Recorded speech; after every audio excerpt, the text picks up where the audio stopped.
श्री श्री भक्ति संदर्भ। संकल्प विकल्प करने वाले मन का निरोध करके भक्ति का आचरण करना चाहिए। कहा जा सकता है कि मन का निरोध करना तो योगाभ्यास का अंग है। यदि योगांग के साथ भक्ति का आचरण किया जाएगा तो भक्ति की अव्यभिचारिता या शुद्धता कहाँ रही? वो भक्ति तो योग मिश्रित कही जाएगी। इसी आशंका का समाधान भागवत के 11वें अध्याय के दूसरे अध्याय में किया गया, 11वें स्कंद के दूसरे अध्याय में किया गया कि मन का निरोध योगाभ्यास के द्वारा नहीं करना, क्योंकि श्री भगवान के नाम गुण लीलाओं का लज्जा संकोच छोड़कर श्रवण कीर्तन करने से मन अपने आप ही निरुद्ध हो जाता है और सांसारिक पदार्थों से अनासक्ति निस्पृहा भी अपने आप ही हो जाती है। श्री भगवान के जन्म संबंधी नंदनंदन, यशोदानंदन, वासुदेव, देवकी नंदन आदि अनेक मंगलमय नाम जगत में प्रसिद्ध हैं और इसी प्रकार उनके लीला संबंधी गोपाल, गोवर्धनधारी, मुरारी, कुंज विहारी, रास विहारी आदि मंगलमय नाम भी जगत में प्रसिद्ध हैं। अतः अनंत गुण लीला नामधारी श्री भगवान के जो नाम, जो लीलाएं भी जगत में प्रसिद्ध हैं, उन सब का श्रवण और कीर्तन करते रहना चाहिए। यही अव्यभिचारी शुद्ध भक्ति है जिससे अपने आप सांसारिक वस्तुओं से मन का निरोध तथा निस्पृहा उत्पन्न हो जाती है। अतः ये जो मन निरोध की बात कही गई है वो श्री भगवत नाम लीला गुण के श्रवण कीर्तन द्वारा स्वतः सिद्ध हो जाती है। जो तुम्हारा योगाश्रम था, जो भी दिन में 3-4 बार स्वाध्याय होता, सवेरे आरती, फिर कीर्तन, फिर गीता, फिर विष्णु सहस्त्रनाम, रात को शिव में इतनी बार, और 20 मिनट रोज शाम को आरती के बाद श्री कृष्ण चैतन्य प्रभु नित्यानंद की धुन होती थी। तो कोई कौन कहेगा ये योगाश्रम। मैं जब यहाँ आई थी तो मुझे बड़ी आदत थी सारा वक्त नाम उच्च स्वर से करने की। तो बाबा बोले कि तुम तो योगाश्रम से आई हो तो तुम्हारे मुंह पर ये कैसे चलता रहता है। मैं क्या, हमारे तो 8-8 दिन खड़ा कीर्तन होता था जिसमें गुरुजी स्वयं 2 घंटे सवेरे और 2 घंटे शाम को नाचते थे। बीच में लैंप लगा के बीच में दिया जलता था ऐसा खड़ा, और 8 आदमी उसके आजू बाजू घूमते रहते थे। उनकी बारियाँ थी 2-2 घंटे की सबकी, और बाकी सारा हॉल पीछे बोलता। श्रवण कीर्तन द्वारा मन निरोध करने से भक्ति की शुद्धता या अव्यभिचारिता में भी कोई दोष नहीं आता।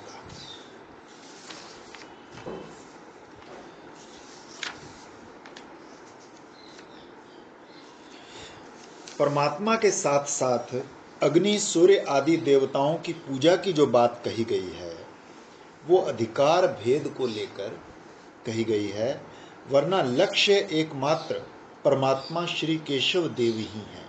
क्योंकि ये बात निरूपण की जा चुकी है कि वृक्ष की जड़ में पानी देने से जैसे उसके समस्त अंग, शाखा प्रशाखाएं आदि पुष्ट हो जाते हैं, और भोजन द्वारा प्राणों की पुष्टि से जैसे समस्त इंद्रियां पुष्ट हो जाती हैं, उसी प्रकार श्री भगवान की पूजा से समस्त देवी देवताओं की पूजा और तुष्टि हो जाती है। अतः समस्त कर्मों को परित्याग कर और अन्य अन्य समस्त देवी देवताओं की ओर न देखकर केवल भगवान श्री केशव की ही आराधना करनी चाहिए। इससे आगे भी पूर्वोक्त रीति से भक्ति का अभिधेयत्व अर्थात परम कर्तव्यता का निरूपण किया गया है। भक्ति के विषय में राजा विदेह ने जो प्रश्न किए हैं वो भी उपयुक्त हैं। उन्होंने पूछा, हे योगेश्वरो, आप ये बताने की कृपा कीजिए कि भगवान किस समय, किस युग में, किस रंग का कौन सा रूप धारण करते हैं और मनुष्य किन नामों और विधियों से उनकी उपासना करते हैं।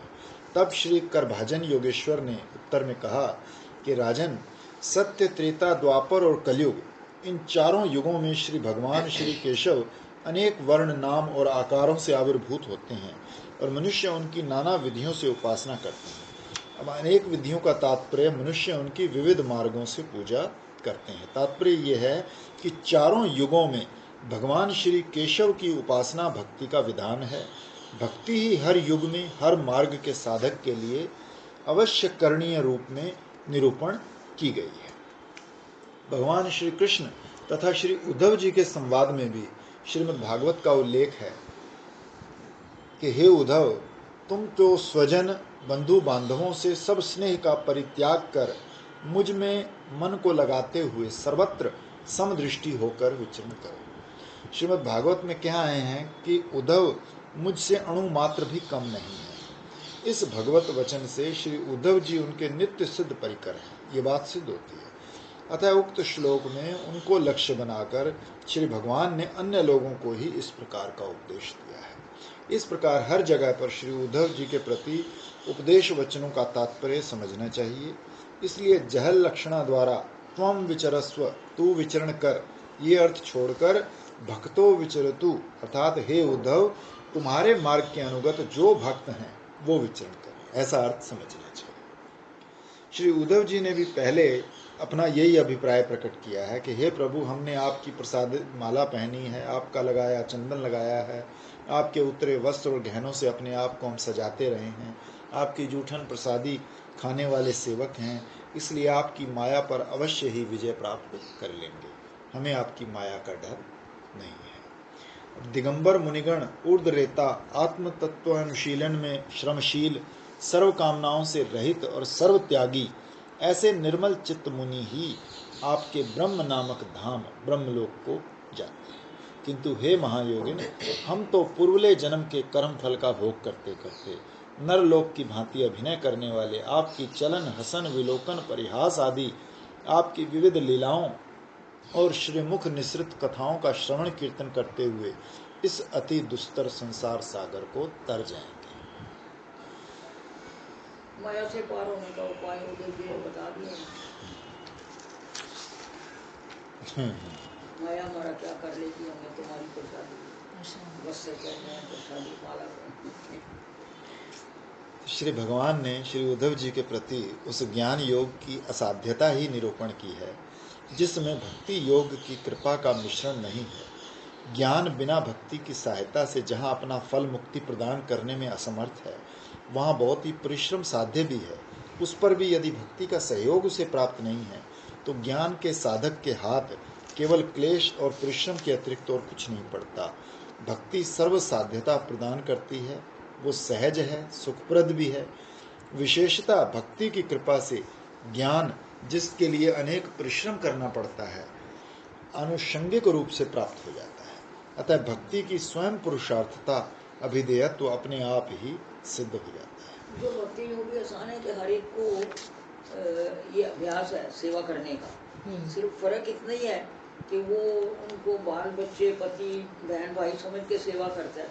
अगर उसी में वो आरोप कर लेवे कि ये सब भगवान के अंश है, उसी की सेवा कर रहा हूँ, तो कुछ करना भी ना पड़ेगा और काम भी बन जाएगा, है ना।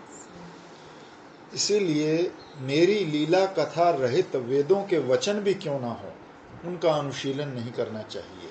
इस बात को श्री भगवान श्री उद्धव जी के प्रति अगले 2 श्लोकों में कहते हैं कि हे उद्धव, दूध न देने वाली गायें, व्यभिचारिणी स्त्री, पराधीन शरीर और दुष्ट पुत्र, सत्पात्र के मिलने पर भी दान न किया हुआ धन तथा मेरे गुणों से रहित वाणी, ये सब व्यर्थ है। और जो इनकी रखवाली करता है वो भी दुख पर दुखी है। पूरे शरीर की रखवाली करना भी बेवकूफी है। माया शब्द का अर्थ है भगवान श्री कृष्ण की। तो भगवत संबंधहीन वाणी के दोषों को अगले श्लोक में वर्णन करते हुए श्री भगवान कहते हैं, हे उद्धव, जिस वाणी में जगत की उत्पत्ति स्थिति प्रलय रूप मेरी पवित्र लीलाओं का वर्णन न हो और लीला अवतारों का जिसमें यशगान न हो, वो वाणी बंध्या है। बुद्धिमान पुरुष को ऐसी वाणी को ना तो उच्चारण करना चाहिए ना श्रवण। श्री श्रीधर स्वामी टीका में लिखते हैं कि जिस वाणी में मेरी जगत शोधक चरित कथा न हो, वो वाणी बंध्या है। कथा क्या है? इस विश्व की सृष्टि स्थिति प्रलय रूपणी जो लीला कथा है, वही जगत के शोधन का कारण है। ऐसी जगत सृष्टि स्थिति प्रलय आदि लीलाओं की अपेक्षा जन्म आदि लीला को उत्कृष्टतम निरूपण करते कहते हैं कि जितने भी लीला अवतार हैं, उनमें जगत के अति प्रिय श्री रामकृष्ण आदि की जन्म कथा यदि किसी वाणी में नहीं है, तो वो वाणी वेद लक्षण में वैदिक होते हुए भी निष्फल है। उसे बुद्धिमान कभी ग्रहण ना करे। इस प्रकार भक्ति से ही ज्ञान सिद्ध होता है, ये कहकर ज्ञान मार्ग का उपसंहार करते हुए श्री भगवान ने कहा, हे उद्धव, इस प्रकार जिज्ञासा और विचार पूर्वक आत्मा में अनात्मा वस्तु की अनेकता का भ्रम छोड़कर मुझ सर्वव्यापी परमात्मा में अपना निर्मल मन लगा दो और संसार से उपराम हो। आसान है, श्री लगता तो आसान है पर होता नहीं है। लेकिन देखो चालाकी भगवान की भी है। माया भी इतनी चकाचौंध बना दी है कि उसमें, और फिर इंद्रियां बना दी हैं जो उसके उन्मुख होती हैं। तो ये तो कोई किसी महापुरुष की कृपा या भगवान की विशेष कृपा से ही इंसान इधर लगे। करना तो कुछ भी नहीं है, सिर्फ इसको, क्योंकि हर आदमी जानता है प्रेम क्या है और भक्ति भजन क्या है। सेवा और प्रेम ऐसा कोई इंसान, पशु पक्षी भी नहीं जो नहीं जानता। जो ज्ञान मार्ग से ब्रह्म प्राप्ति के अभिलाषी हैं, उनके लिए समस्त कामनाओं से रहित होना ही असंभव है। बस एक ही बात है, मानना नहीं है कि ये है, बस वो ही मानना है, तो सब सृष्टि वैसी ही बदल जाएगी। सारी सृष्टि ना कभी बदली है ना बदलेगी, क्योंकि उसका खेल ही खत्म हो जाएगा। वो खेलेगा किससे फिर? वो अपने खेलने के लिए बचा के रखता है सब, इसलिए सब नहीं लगता। कारण कि जितने ऊपर जाते हैं उतने नीचे आ जाते हैं। कारण कि उनका साध्य है मुक्ति। मुक्ति नाम है दुख की आत्यंतिकी निवृत्ति का। अपने माया बंधन की निवृत्ति की कामना को लेकर ही वो ज्ञान मार्ग के साधन में प्रवृत्त होते हैं। अतः दुख निवृत्ति की कामना रहते हुए उनका मन कभी भी स्थिरता पूर्वक ब्रह्म में संयुक्त नहीं हो सकता। विशेषतः भक्ति की कृपा के बिना, अर्थात सविशेष ब्रह्म स्वरूप श्री भगवत कृपा के बिना निर्विशेष स्वरूप ब्रह्म में मन को अपने बल से वो लगा ही नहीं सकते, क्योंकि माया प्रबल है, दैवी शक्ति है। फिर माया का चकाचौंध इतना है कि मन लग नहीं सकता, उधर जाता नहीं। फिर निर्विशेष ब्रह्म में करुणा अथवा अपने अनुसंधाता के प्रति कोई सहानुभूति भी नहीं है। गुरु जी कहते थे उसके हाथ पैर तो पहले ही काट दिए, वो क्या कृपा करेगा। तो वो कहते हैं कि उसका आकार ही नहीं है, तो वो क्या कृपा करेगा। इतना होने पर भी यदि किसी व्यक्ति में भक्ति के लिए प्राक्तन कोई संस्कार नहीं है और उसका ज्ञान मार्ग में ही आग्रह है, तो श्री भगवान का कहना है तो वो समस्त कामनाओं को छोड़कर समस्त कर्मों को मेरे अर्पण कर दे, इसी में ही उसके अभिलषित की प्राप्ति हो जाएगी। अर्थात इसी कर्मार्पण भक्ति से ही उसका परम कल्याण साधित हो जाएगा। दीदी जैसे कईयों ने तो गुरु भी नहीं बनाए होते, तब भी कईयों ने तो गुरु भी नहीं किए होते हैं, तब भी उनका इतना प्रेम हो जाता है, तो फिर वो कैसे होते हैं? उन्होंने कहा बिना शरण किए ऐसे किसी का होता ही नहीं है। जैसे आप बताते हो वो जो परवीना आती थी, उन्होंने कोई गुरु जन्म का संस्कार। देखो ये दो ही कारण होते हैं इधर लगने के, और जिनका पूर्व जन्म का, अब ये मान लो एक मिनट के लिए तुमने इतनी भक्ति करी, वृंदावन भी रहे, सब सेवा भी कर रहे हो, मानसी भी राजसी भी, काम ना बना, तो अगले जन्म में तुम भी परवीना की तरह जन्म से ही ऐसा होगा। भले कोई संस्कार है, देखो उसने शादी भी करी, बच्चे भी हैं, तो भी उसका पूर्व जन्म का संस्कार है कि उसको यहीं से बैठे लीला दिखती। कोई छोटी बात नहीं है कि तुम मेहंदी लगाओ और मेहंदी पे आ जाओ, ना छोटी बात। तभी वो देख लो मांसाहारी के साथ रहती है और उसको करी बना के ऊपर भेजती है, खाओ तो बहुत लोग, फिर भी वो उस जगह उसका काम भी एक तो ऐसे ही है, वहाँ बुढ़े बुढ़ों के घर जाना और उनका कुछ करना, ऐसा उसका कुछ काम है, सेवा करी, नौकरी देता है। भक्ति में श्रद्धा का स्थान सबसे पहला है। अब ये श्रद्धा है, और ये तो पूर्व जन्म के संस्कारी लोग। अतः जो श्रद्धा तो युक्त, देखो 12 साल का बच्चा छत से गिरे और दूसरे दिन घर छोड़ दे, तो इसको क्या कहोगे आप? ये विचार आना कि भाई छत से गिरा और फूलों की तरह नीचे सेज मिल गई, तो जिसने आज बचाया वो आगे भी बचाएगा, घर छोड़ दो। कौन? अटला वाले, अच्छा, उनके घर का मंदिर था, उसके ऊपर सैर कर रहे, ठंडी ठंडी हवा थी गर्मियों में, तो नींद सी लग गई, धड़ाम नीचे गिरे, पीछे गिरे, लोगों ने देखा, पीछे गिरे तो देखा कोई चोट चोट नहीं है। वो स्वयं कहते थे मुझे ऐसा लगा जैसे मैं फूलों के ऊपर गिरा। तो दूसरे दिन घर छोड़ दिया 2 कपड़े। और फिर देखो प्लेटफॉर्म के ऊपर वो बड़े मज़े से सुनाते थे, बोले मैं सबको देख रहा हूँ, ताऊ चाचा माँ बहन सबको, वो नहीं मेरे को देख रहे। वो ढूंढ ढांड के चले गए प्लेटफॉर्म पर, और जो अगली गाड़ी आई उसमें चढ़ गए। हाथ में पैसा नहीं, कुछ नहीं, तो ये पूर्व जन्म का संस्कार नहीं थे। और मेरे गुरु जी घर से निकले और किताबें थी, स्कूल जा रहे थे, रास्ते में पूर्व जन्म का संस्कार दिया और परफेक्ट प्रूव ही हो जाता है। तो बड़े महाराज दादा गुरु हमारे मिले, उन्होंने यूँ किया, और सब पूर्व जन्म की स्मृति आ गई कि ये मेरे गुरु हैं, और घर वापस ही नहीं गए। बड़ी अजीब बात है ना कैसे। उसके 50 साल बाद एक बार कहते हैं उधर गए थे, जहाँ उनकी माँ को जलाया गया था, वहाँ पर सुना गए थे कि नारियल रख के आए थे। अतः जो श्रद्धा युक्त है उसमें निश्चला भक्ति उदित हो सकती है। दूसरी बात, श्री भगवान को सनातन तत्व नित्य सच्चिदानंद भजनीय तत्व जानकर ही भक्ति स्थिर और अव्यभिचारिणी हो सकती है, अन्यथा नहीं। श्री भगवान की लीला कथाओं के श्रवण कीर्तन के साथ यहाँ उनके अनुकरण अभिनय करने की बात भी कही गई है। लीला अनुकरण से लीलाओं का अभिनय या नाटक ही अभिप्रेत है। लीला में भक्तगत भाव तथा भगवतगत भाव हुआ करते हैं। भक्ति साधक जो लीला अनुकरण का अनुष्ठान करे उसे सदा अपने अनुकूल भक्तगत भाव का अनुकरण करना चाहिए। दृष्टांत रूप से यदि गोचारण लीला का अनुकरण करना हो तो सखा भाव के भक्त को सुबल सुदाम आदि का भाव लेकर लीला का अनुकरण या अभिनय करना चाहिए। वो स्वयं श्री कृष्ण बनकर भगवतगत भाव का अनुकरण न करे, श्री कृष्ण का अभिनय किसी दूसरे भक्त के द्वारा कराए। इसी प्रकार साधक भक्त जिस भाव के अनुगत है उसी भाव के परिकरों का भाव का अभिनय करे, किंतु भगवतगत भावों का स्वयं अनुकरण न करे। इसी प्रकार लीला अनुकरण से विशुद्ध भक्ति का उदय होता है।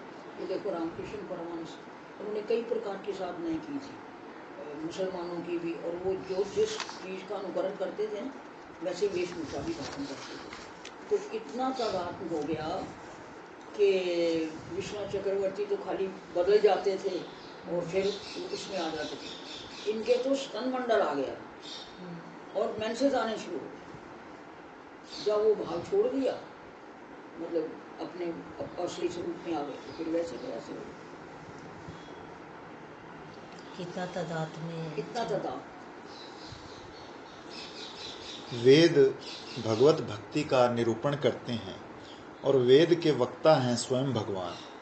श्री भगवान जब कैसे होता है इतना तादाद में, इतना तादाद में कैसे हो जाता है? होता है भाव से। अगर हर वक्त आप वहीं रहो, चिंतन करते रहो, तो आप उसकी स्फूर्ति होती रहेगी। मतलब मैंने नीचे रासलीला देखी, हमारे ना नीचे रासलीला होती है हर साल कार्तिक में। तो मैं यहाँ से जाके बस बड़ी जल्दी शुरू ही हुई थी तो बैठ गई, पूरी देखी मैंने 3 घंटे की वहाँ। तो बहुत ही सुंदर दीदी हो रही थी वहाँ पर, मतलब ऐसे लग रहा था पहली दफ़ा मैंने इस दृष्टि से देखी कि वो जो सब सखियाँ खड़ी थी है ना, और सबसे एक तो छोटी सी खड़ी थी, मैंने आज फ़ोन नहीं लाई, वीडियो बनाई, तो ऐसा लग रहा था कि जैसे मैं ही वहाँ खड़ी हूँ, वही ड्रेस के कपड़े पहने हैं। वहाँ है हर वक्त। मैं कहती हूँ ना कि थोड़ा थोड़ा चिंतन करना चाहिए कि अभी अगर मौत लेने आ जाए तो मैं कहाँ जाऊँगी। अष्टकालीन लीला का यही तो लाभ है। तो बड़े ही अच्छा, मतलब ऐसे लग रहा था कि इंसान पहुँच जाता है, मतलब वो चीज़ देखकर ये वो उसमें देखकर इतना अच्छा लग रहा है। लीला को पूरा सत्य समझना चाहिए। हाँ, मैं फिर आगे वो गोद भराई हो रही थी श्री जी की, तो हम भी गए थे वहाँ पे उनको देने। तो फिर श्री जी बैठी थी, इतनी सुंदर लग रही थी, तो मैंने उनको प्रणाम किया ना, मैंने कहा मेरे सिर पर ना अपना कर कमल रख दो, उसने रखा ऐसे लगा सच में मुझे रख दिया, बहुत अच्छा लगा। ये उनमें भाव होते हैं, जो स्वरूप बनते हैं इनमें आविर्भाव होते हैं। बहुत ही अच्छा लग रहा है उनका देखना। आविर्भाव यहाँ तक होते हैं, यहाँ एक बार जहाँ पर अब बहुत दुकानें बन गई हैं हरिणी कुंज के पास सब, वहाँ पर पहले लीला हुआ करती थी। और नाम तो याद नहीं, बड़े सुंदर सुंदर बादल खेलते, पूरा हाल था, तो उसे तोड़ ताड़ के अब दुकानें बन गई। उसमें एक था जो करवाता था, तो एक रोने का प्रसंग था और श्री भी रोए नहीं रुमाया, उसने चपेट मारा, उसने श्राप दे दिया।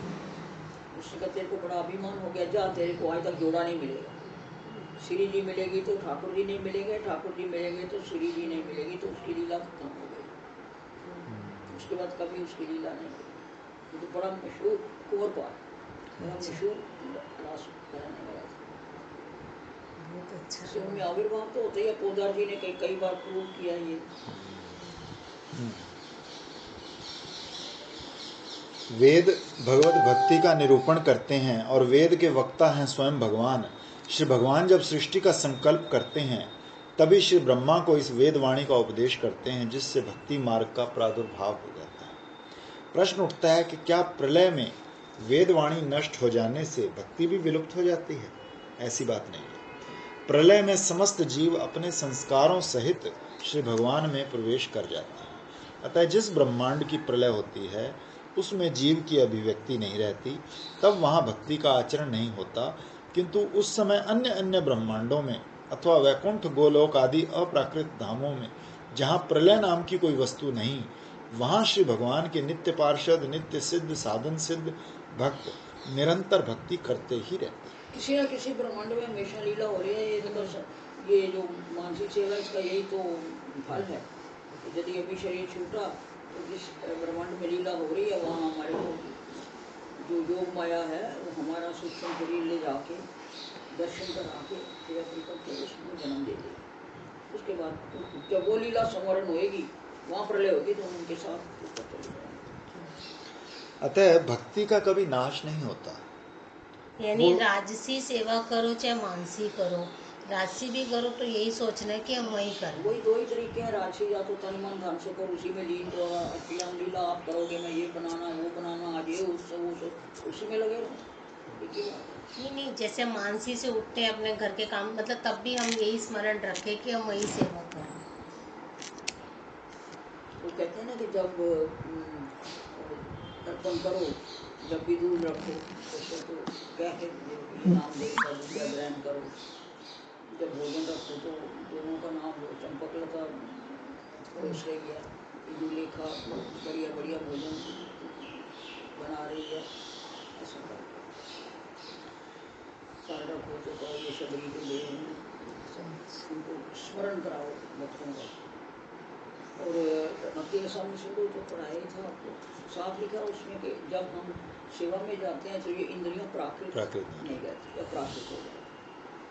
और नाम भी जो है वो प्राकृत जीव नहीं कर सकता, उसमें जब तक कुछ ना कुछ अप्राकृत ना हो वो नाम नहीं कर सकता। बहुत लोगों कईयों को कहो राम राम करो, नहीं कह सकते। अतः भक्ति का कभी नाश नहीं होता, वो नित्य तत्व है। श्री भगवान ही इस पथ के प्रवर्तक उपदेष्टा हैं। भक्ति श्री भगवान को भी वशीभूत करने वाला महान फल स्वरूप प्रेम की प्रदाता है, अतः उसकी सर्वश्रेष्ठता सिद्ध है। कर्म आदि मार्ग के प्रवर्तकों में इंद्रियों के सुख भोगों की बुद्धि और रुचि रहती है, अतः वे स्वर्गों के सुख की कल्पना कर कर्मों की मुख्यता निरूपण करते हैं। वास्तव में आकाश के फूलों की तरह वो अलीक अस्तित्व रहित है। भक्ति की विशेषता और प्रधानता का अगले 7 श्लोकों में श्री भगवान स्वयं वर्णन करते हैं कि ऐसा होते हुए भी, अर्थात भक्ति की सर्वश्रेष्ठता होते हुए भी अन्य अन्य अनेक विध मार्गों को कल्याणात्मक कहा गया है। ऐसा क्यों? तो इसका कारण कहते हुए श्री भगवान ने भागवत में कहा है कि हे पुरुष श्रेष्ठ उद्धव, मेरी माया से मोहित बुद्धि वाले लोग निज निज कर्म और रुचि अनुसार कल्याण के अनेक प्रकार के उपाय बताते हैं।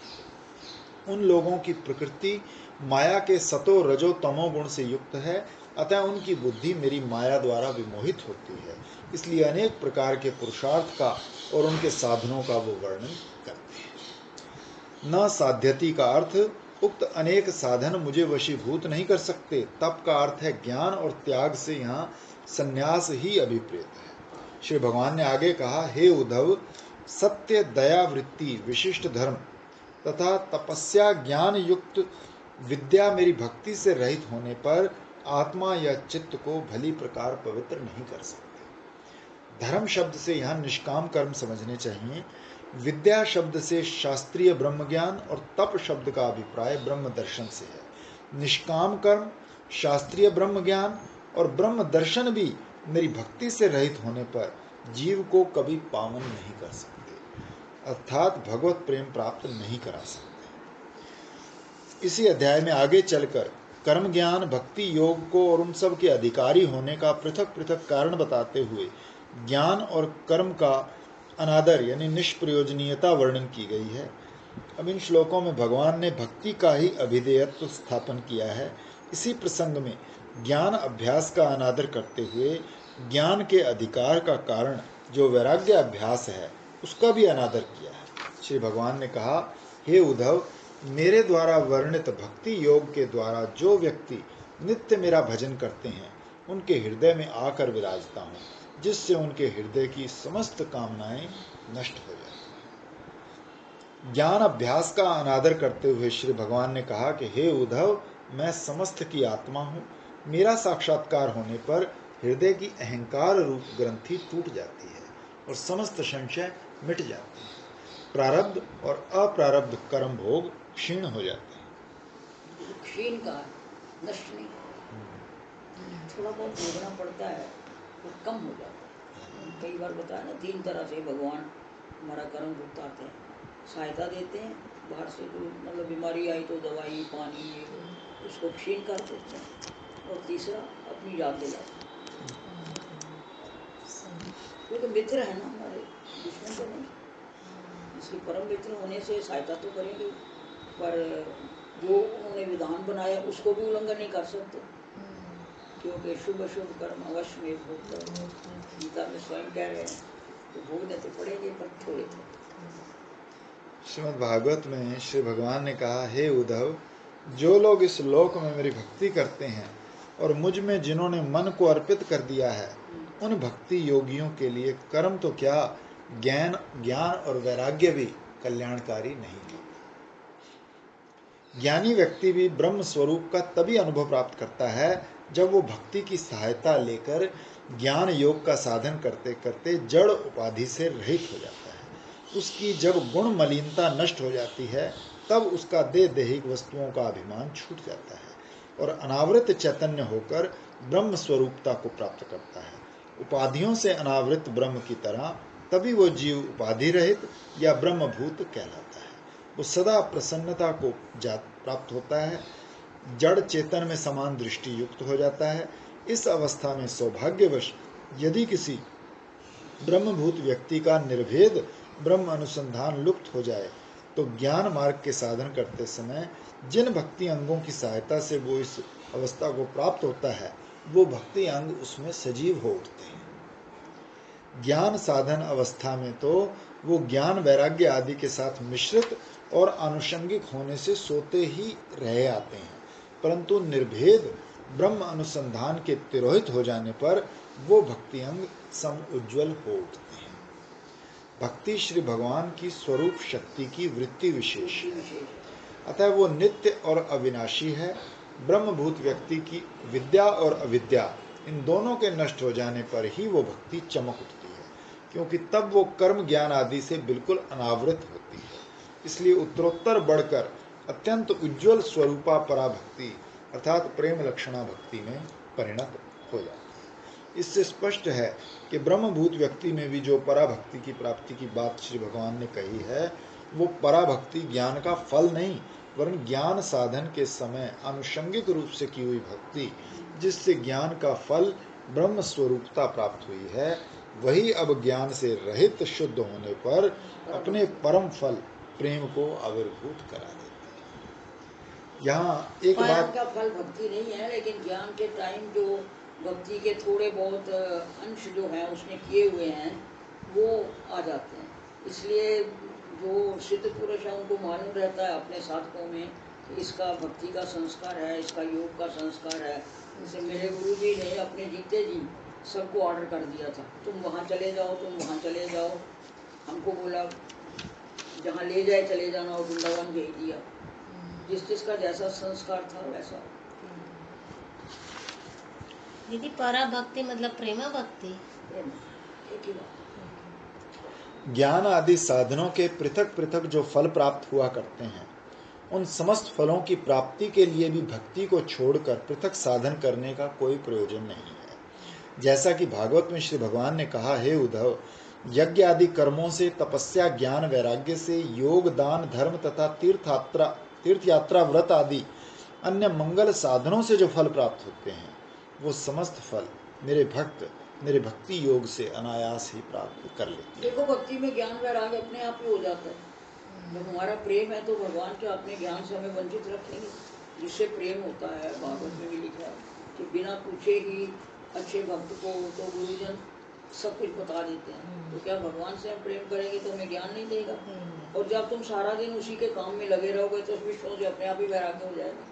अपने आप ही वैराग्य, न जाने का टाइम मिलेगा, न गाने का टाइम मिलेगा, न सिनेमा देखने का टाइम मिलेगा। ज्ञान वैराग्य तो भक्ति के साथ अपने आप ही होगा, अलग से करने नहीं पड़ता। बस यही है। यदि कोई भक्त भक्ति के सहकारी रूप में किसी वस्तु की इच्छा करता है, जैसे श्री चित्रकेतु आदि ने भक्ति के सहकारी रूप में स्वर्ग की इच्छा की थी, उसका श्रीमद् भागवत में वर्णन किया गया है कि श्री चित्रकेतु अप्रतिहत बल क्रिया युक्त होकर विद्याधर रमणियों के द्वारा श्री हरिगुण गान कराते हुए लाखों वर्ष तक रमण करते रहे।